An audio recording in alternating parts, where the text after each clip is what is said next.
Nós somos o grupo 3 e nós vamos fazer essa apresentação mostrando a demo do algoritmo a priori. Para começar a nossa apresentação, a gente vai relembrar o que é o algoritmo a priori, para que ele e como é que ele funciona. O algoritmo a priori ele é um algoritmo usado no problema de market basket, né, que é o texto de mercado, que tem o conjunto de itens lá e você tenta correlacionar eles de alguma maneira. O algoritmo do a priori é um algoritmo amplamente utilizado para encontrar conjuntos frequentes e em conjuntos de dados. Ele opera em duas etapas principais, que é a geração de conjuntos de candidatos e a contagem de suporte. Na primeira etapa, o algoritmo procura por conjunto de itens frequentes de tamanho 1 no conjunto de dados, que também são conhecidos como singletons. Em seguida, ele usa esses singletons para gerar candidatos de tamanho 2, e essa geração de candidatos ocorre por meio de combinações dos singletons. Porque você tinha um grupo, agora você tem um grupo de dois, um grupo de um. Na segunda etapa, o algoritmo realiza uma contagem para determinar quais desses conjuntos são frequentes, percorrendo todo o conjunto de dados em uma ou mais passagens para contar a ocorrência de cada um. Se o número de ocorrências de um candidato atender a um limite pré-definido, ele é considerado um conjunto frequente. E ao final dessa execução do algoritmo, se obtém os conjuntos frequentes que atendem um limite especificado, que é o suporte. Esses conjuntos frequentes podem ser utilizados para análise, recomendações de produtos, associação de itens e outras tarefas relacionadas à mineração de dados. Pode passar o slide aí. Aí dentro do a priori a gente tem algumas coisas a comentar a mais, né? Que é o confidence ou confiança, que é uma medida que indica a probabilidade condicional de que um item B ocorra, dado que um item A ocorreu. É, e nesse contexto do a priori, o confidence é usado para avaliar a força da regra, da associação entre dois conjuntos de itens. Por exemplo, quantas vezes A é levado junto com B ou vice-versa. É uma proporção de suporte, entendeu? A e B juntos, A ou união B, como está aí no texto, em relação ao suporte de A. É, a confiança representa a probabilidade de que os itens B sejam comprados quando os itens A são comprados, resumidamente. Já o lift, que é uma outra medida, ela mede o quão frequentemente os itens A e B ocorrem juntos, em comparação com o que seria esperado se eles fossem independentes. É, é um pouco parecido, mas é diferente. Um lift maior que um indica uma associação positiva onde os itens são comprados juntos mais frequentemente do que esperado. Um lift igual a um indica independência, enquanto um lift menor que um indica associação negativa, onde os itens são comprados juntos menos frequentemente do que separados. E a gente tem uma métrica adicional, que é a ordenação de conjuntos, que ela pode ser usada para otimizar o processo do algoritmo, dependendo dos casos. Por exemplo, ordenando em ordem alfabética, por mais recentes ou mais antigos e por assim vai. Acabou a minha parte. Beleza. Aí, então, já falando mais um pouco mais de código em si, nós acabamos usando essa biblioteca aqui, que é a MLXtend, porque diferente, acho que a gente não usou aquela que você tinha recomendado, professor, porque essa aqui ela já gerava os valores de suporte, coisa do tipo, você Uhum. precisava calcular. Aí, no caso aqui, foi só um testezinho inicial para ver como ela funciona. Nós usamos um casozinho bem básico que está na documentação também, numa pequena lista de compras aqui com alguns itens. Essa partezinha aqui do Transaction Code eu vou comentar mais para frente, mas aqui aí depois disso é executado o algoritmo a priori, passando aquele valor que até o João chegou a comentar de suporte, e o resultado dele, no caso, vai ser um data frame, que vai ter essa Uhum. aparênciazinha aqui, onde você vai ter cada item individual com seu suporte, e também o suporte dos conjuntos de itens. Uhum. No caso aqui, tem alguns itens que, obviamente, não vão aparecer nessa combinação aqui de conjuntos, porque tem esse suportezinho mínimo, de 0.5, então eles foram filtrados em si. Acabou que só esses aqui apareceram. Aí aqui tem o length também. Aí, seguindo mais aqui para frente, você também consegue criar todas as regras de associação entre os itens, que no caso seriam aquelas que o João comentou agora há pouco, de confidence lift.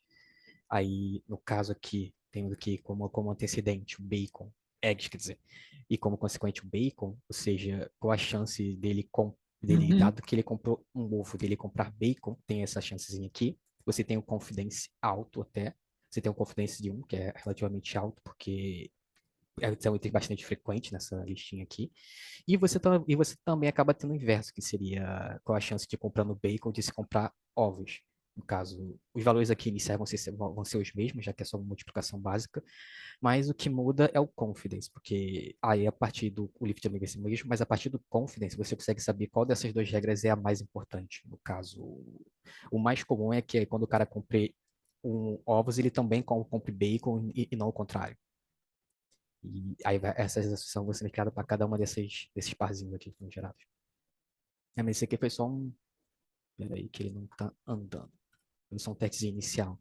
Aí, não contente com isso, nós também decidimos pegar alguns casos de teste mais reais em si. Tem desse casinho aqui do Grocers, que foi tirado do. Aqui não aparece, mas acho que é do Kaggle, que ele dá esse dataset aqui que você pode arrumar ele para ficar parecido com o formato que o a priori Uhum. pede, que é dessa lista de tuplas, no caso, que são Uhum. uma lista de cestas de compra.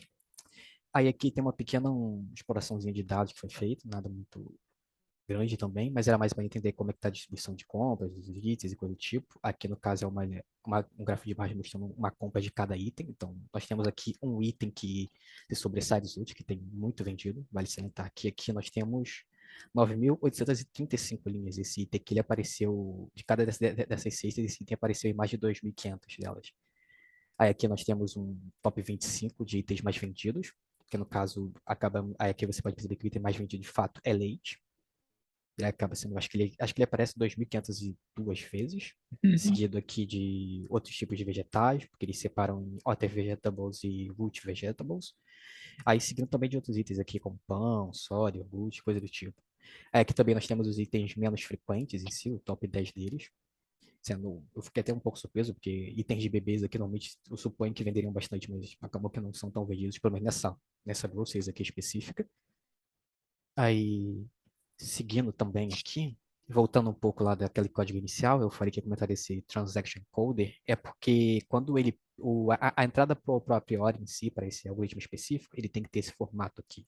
Então a gente pega aquela lista de tuplas, que seriam de cestas, no caso, e converte para esse data frame aqui, onde cada item individual se torna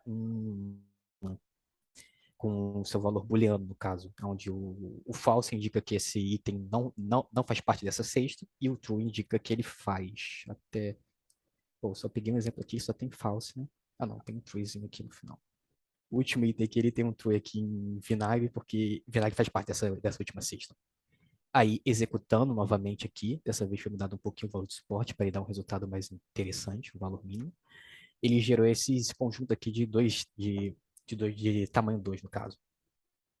Aí, gerando as regras de associação para esses conjuntos, acabou que você tem aqui o Other Vegetables e o Root Vegetables, pelo de suporte, pela deles assim, mas é mais interessante ver aqui como que eles se relacionam, por exemplo. Normalmente o cara, ele compra Other Vegetables e Root Vegetables, ou ele compra Root Vegetables e Other Vegetables aí, olhando aqui no Confidence, acaba que o mais comum, pelo menos para esses dois itens, é que ao comprar um Root Vegetables, ele também leve outros tipos de vegetais aqui teoricamente, o que faz sentido.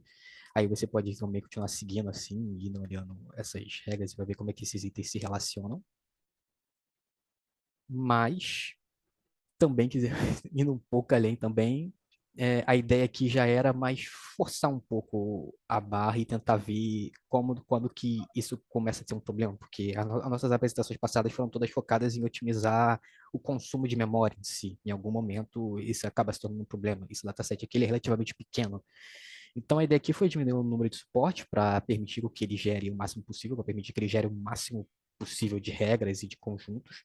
Então aqui com um valor já de 0.001, ele já gerou aqui no total 3.000 linhas aqui de resultado do a priori de combinações aqui.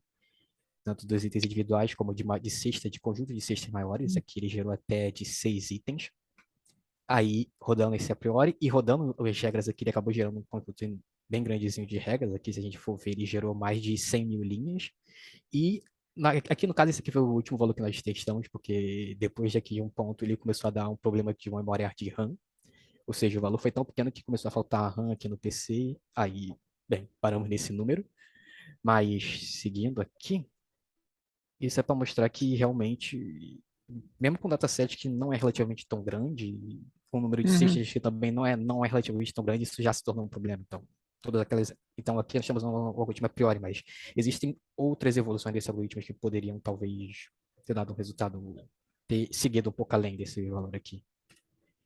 Aí aqui o resultado ordenado por confidence, que no caso seria aqui, tem uns que são 100% de confidência, mas também faz sentido, talvez, enfim. Aí aqui no caso é interessante notar uma coisinha que é o late em si. O late ele aparece aqui quando tem uma alta confidência, mas ele também aparece como consequente.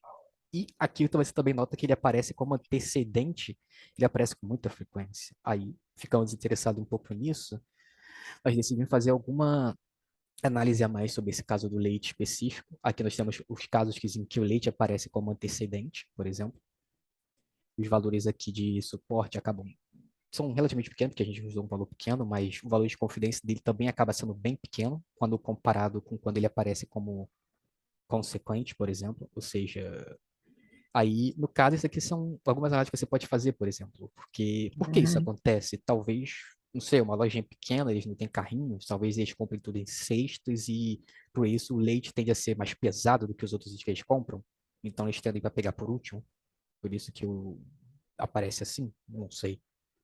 Poderia ser, ter que estar sabendo, né, como é o ambiente, se talvez pudesse fazer um estudo maior usando esses algoritmos, poderia ser feito um estudo maior para então tentar aumentar a venda de algum item ou algo do tipo. Aqui vem o tamanho também, tamanho médio de uma cesta que carrega o leite. No caso, quando a pessoa compra 2 itens, ela também tem uma certa tendência a comprar leite ou mais. E aqui acabou a minha parte, no caso. Só queria comentar antes, professor, que se tiver pequeno código, você pode depois pegar o PowerPoint que eu mandei e dar zoom, que ele dá Ah, zoom tá. direitinho. Tá legal. Aqui eu queria falar sobre outras coisas que a gente pode usar a priori, porque parece que ficou muito preso no Market Basket. E primeiro eu achei esse gráfico muito legal, que ele especifica que tipo de machine learning seria o a priori. Ele seria a associação, Uhum. que é o não supervisionado. E assim, pelo menos foi interessante para mim pensar que às vezes a gente vê coisas muito mais complicadas que na nossa cabeça não usam esses algoritmos simples, mas eles usam sim, e aqui dá para ver bem. Então, outros usos reais que dão para ter nesse algoritmo seria análise de cliques em websites, análise de texto, detecção de fraude, análise de consequência de eventos. Porque como ele é um algoritmo de associação, ele pode Uhum. fazer qualquer associação que precise. Pode passar, por Uhum. favor.